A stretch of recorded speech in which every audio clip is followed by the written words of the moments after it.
Unboxing. Unbox natin yung ano, yung lens. Bili ko sa ano, sa Lazada. Utang ko sa last pay later, 6 months.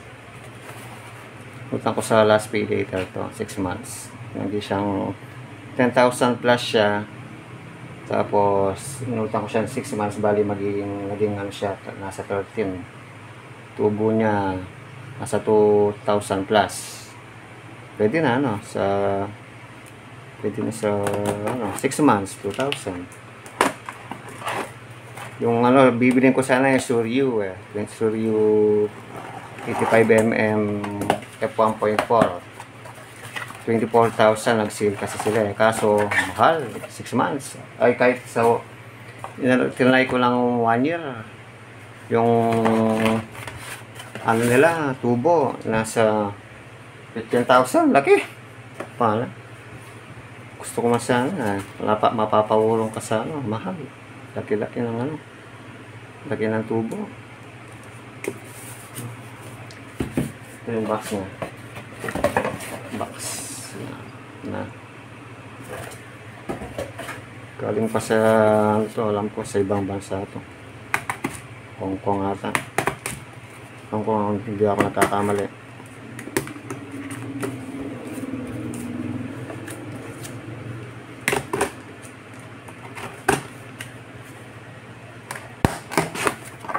Ganda naman yung package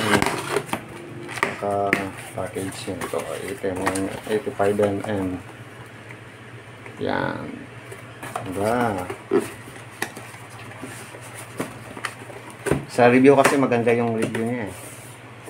Parang mas maganda pa sa Viltrox 85mm yung version 1 and 2 niya.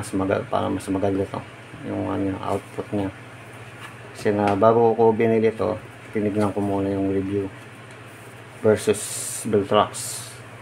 Yung ano, mas maganda yung review niya.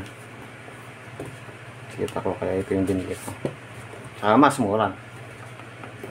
Mas mura siyempre. Yung Viltrox nasa 20 yata, 19 or 21, ganyan. Ganyan yung version, yung ano niya. Presyo niya ngayon. Buksan na natin. Oh. Manual.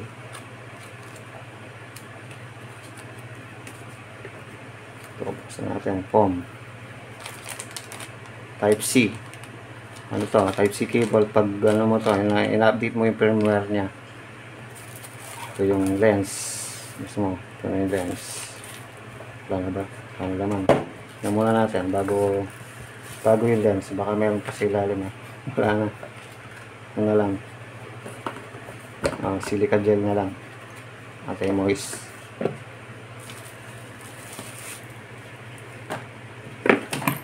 Tabi muna natin to para mag-focus sa lens tayo.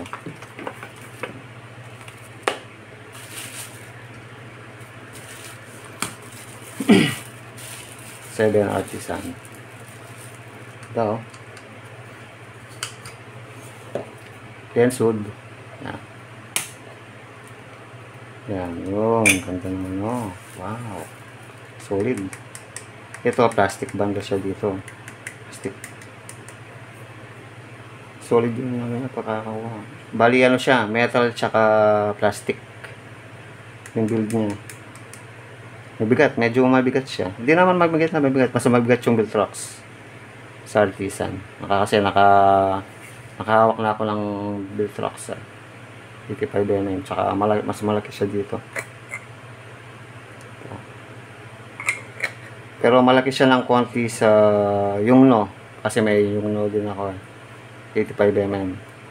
Ang ganda yung ano niya, build quality. Yung ano niya,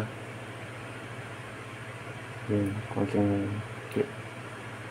May siyang konting clip pag naka-auto ka. Pag i-manual mo siya, ganito. Yan. Okay lang siya, hindi siya ano. Pag inaano mo yung aperture niya, ito yung aperture niya. Pag auto, mag-a-adjust ka sa mismong camera.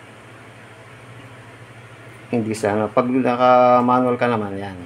Ikaw mismo nag-a-adjust yan kung anong gusto mong aperture. Ako kasi nag-a-adjust ako sa mismo sa ano, sa body, sa camera. Pag naman ano mo, i-manual focus mo, ito yung adjustment niya. Tapos meron siyang ano, auto and manual ano, switch. Ito naman yung shortcut. Kung gusto mong